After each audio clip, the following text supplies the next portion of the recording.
Yes, Roma wines taste better because only Roma selects from the world's greatest wine reserves for your pleasure. And now, Roma Wines, R-O-M-A. Roma Wines present Suspense.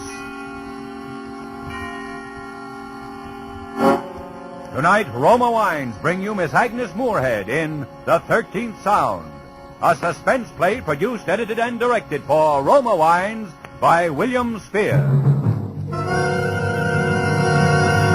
Suspense, radio's outstanding theater of thrills, is presented for your enjoyment by Roma Wines. That's R-O-M-A, Roma Wines. Those better-tasting California wines enjoyed by more Americans than any other wine.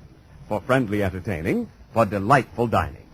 Yes, right now, a glassful would be very pleasant, as Roma Wines bring you Agnes Moorehead in a remarkable tale of Suspense.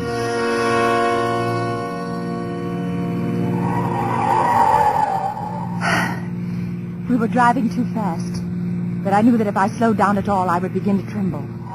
And so, although the road was tortuous, climbing steeply up the mountain, I kept my foot pressed hard on the gas pedal. Out of the corner of my eye, I could see that my husband was looking quietly into the green valley far below. He looked peaceful now. He had made his speech about driving too fast. I'd asked him to be quiet, and now he was quiet. I wondered what he would do if I stopped the car and told him right then that we were driving up to the Johnson house so that I might kill him. I parked the car on the highway at the foot of the dirt road leading up to the house. We walked quickly behind the heavy trees. My husband stopped once to wipe the dust off his shoes. I hurried him on, and we soon arrived at the front door.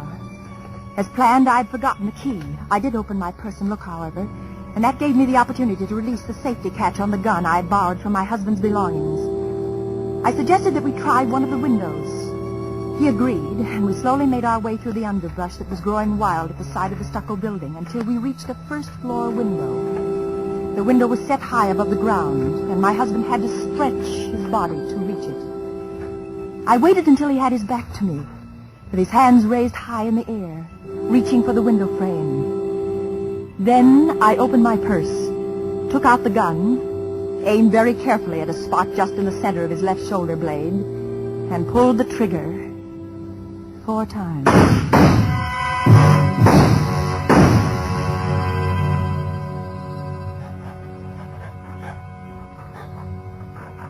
He didn't fall right away. He had his fingers over the window ledge, ready to unfasten the catch when the bullets hit him. With some terrible effort, he dug his nails into the stucco and tried to keep from dying. I couldn't move. I wanted to scream, but my throat felt paralyzed. He tried to turn his face and look at me, but he hadn't that much life left. At last, he said,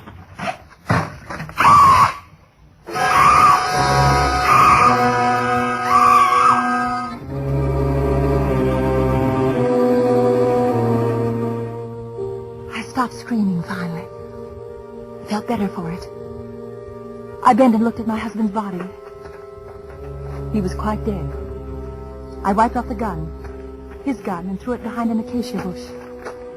Then I walked back to the car, slowly and carefully removing any of my footprints which showed in the loose dirt of the road.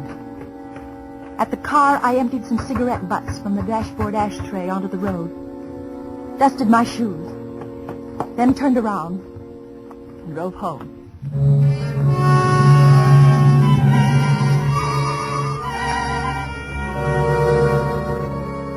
I put the car in the garage, went in and had my shower, and lay down in the library to wait. A few minutes after the grandfather clock struck 11, the telephone rang. Hello? Miss Skinner? This is she. This is Jonathan Brown, Sheriff's Office. I have some bad news for you. My husband? Yes, ma'am. He's been killed. Miss Skinner? Hello, Miss Skinner. You all right? I waited quietly for a moment. Then I let the phone fall to the floor. I listened until I heard Jonathan Brown hang up. Then I replaced my telephone on its stand, went into the kitchen for some ice, which I put in a large Turkish towel. I then arranged myself carefully and attractively on the living room divan. and waited again.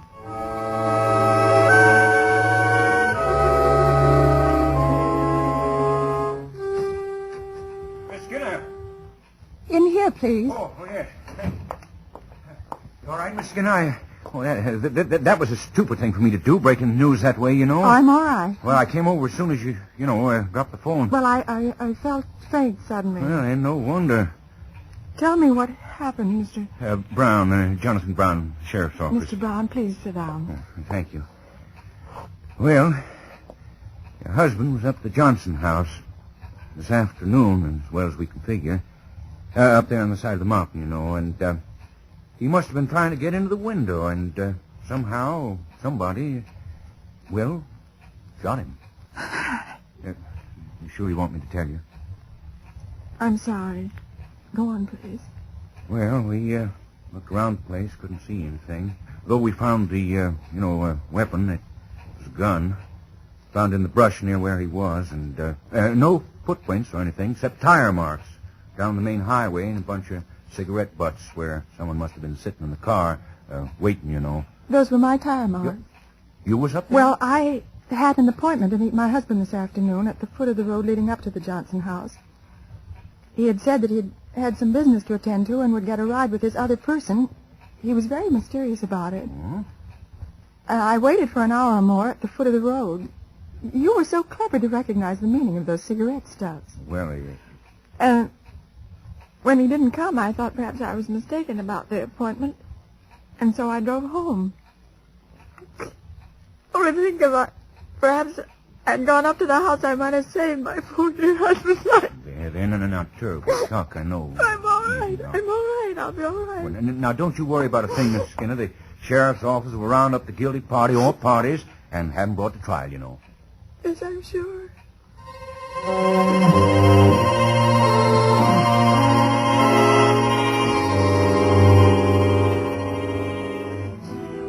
I slept well that night for the first time in 10 years. My husband during his lifetime had snored loudly and steadily, and during his later years he had acquired the nervous and distressing habit of grinding his teeth in his sleep. This night all was quiet and peaceful in the house, in my house, and as I say, I slept beautifully. The next few days were also beautifully quiet. A few photographers and newspaper men, but they were kind and gentle and didn't make too much bother. Finally, Mr. Jonathan Brown called to say that he would send a car for me on Friday morning, the next day, as it turned out, to take me to the coroner's inquest. The small courtroom was crowded, and almost everyone there eyed me with great sympathy. The inquest proceeded evenly. There was as yet no evidence as to the identity of my husband's murderer. I again stated that I had left the tire marks and cigarette stubs at the foot of the road that led to the Johnson house. No, I hadn't heard a shot. No, my dear husband had no enemies. Then... I've had this blackboard brought to court so that I might show the position of the body when found. I think it might be of interest. Very well. Proceed. The body was found just below the first-story window on the left side of the house. The dead man was obviously trying to gain admittance, you know. He didn't die immediately, as I will show you, but stayed alive long enough to try to keep himself from falling, since marks from each of his fingernails were found running down the side of the building. Here, then, is the window sill, and here are the marks of his fingernails, and here is the spot where the body lay when it was discovered. And here is the house. As he talked, he watched me. Ground floor. And I didn't know why until I heard the first scrape of the chalk against the blackboard. For one awful moment, it was the sound that had been made by my husband as he tried so desperately to hold himself alive. I found myself tightly holding the wooden table in front of me, my arms and body tense, trying not to faint. Since a large deposit of the dried stucco from the building was found under each of the victim's fingernails, I believe I can best illustrate the manner of the victim's last moments with a physical illustration. Suppose I am the victim, you know, and this blackboard is the side of the building. We hear the gunshots, and then the victim slowly sinks to the ground. I Daddy! Please, I can't stay. Please, don't make that.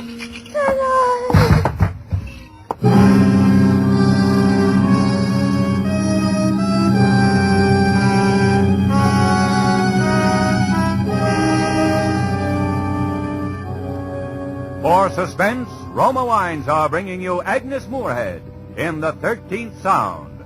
Roma Wines' presentation tonight in radio's outstanding theater of thrills, Suspense.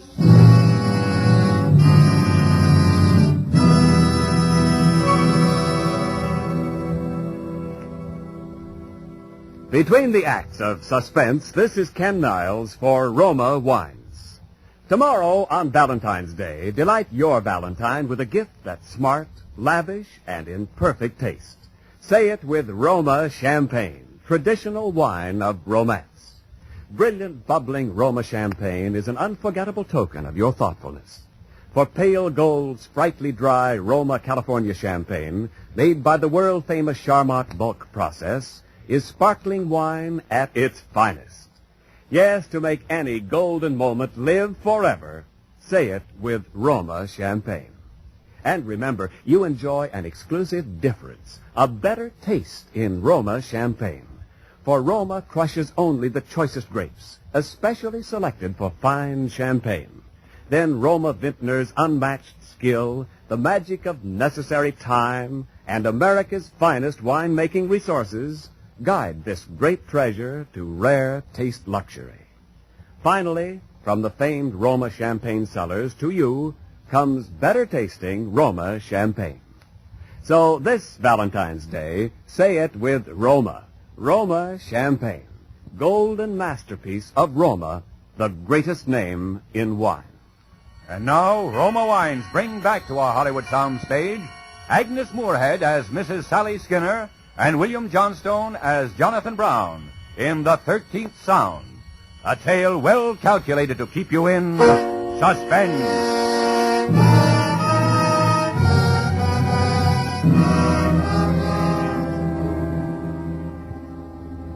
I must have been taken home from the inquest. For the next consciousness I had, I was lying on the guest bed. In the corner sat Mr. Jonathan Brown. He must have seen my eyes open. Feeling better? Yes, thank you. I'm terribly sorry. Oh, that's all right. Quite a strain, you know. Yes, it was quite a strain. The coroner asked whether it'd be all right to go on without you. Everybody seemed agreed, you know, so we finished up while the doc looked you over. What happened? Oh, he said you'd be all right. Shock. I meant about my husband. And his death at the hand of persons unknown, you know. Is there anything further I must do? Not a thing, Miss Skinner. It's been very kind. Well, it's a terrible thing happened to you. Well, I'm going now, if there's nothing more you need from me. No, nothing, thank you. Well, goodbye then, and don't you worry. We'll find who did it, you know.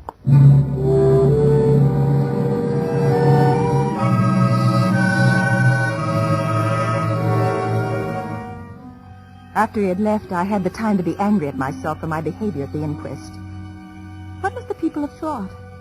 To faint only from the noise of a piece of chalk on a blackboard? I wondered if Mr. Brown had suspected anything, because as I remembered back to earlier afternoon, he had been watching me as he drew those silly little diagrams on the board. He hadn't been looking anywhere else, not at the coroner or at any of the reporters, not even at what he was doing. He'd been looking at me. Well, of course he was looking at me. He was showing his sympathy.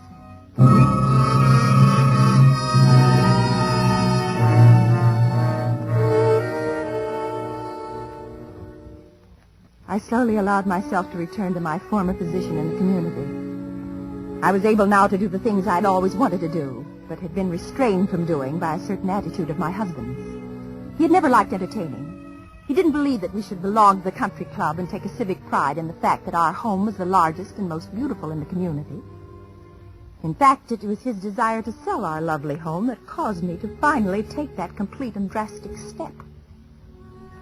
The first evening that I accepted an outside invitation was for one of the Wednesday night evenings of bridge at our club. At my table were the president of the bank and his wife. As I sat down, I noticed that a window pane on my left was shattered. Evening, Miss Gray. Miss Gray. Well, good evening, Mr. Well, Miss Skinner. Good evening, Mr. Brown. Well, I'm afraid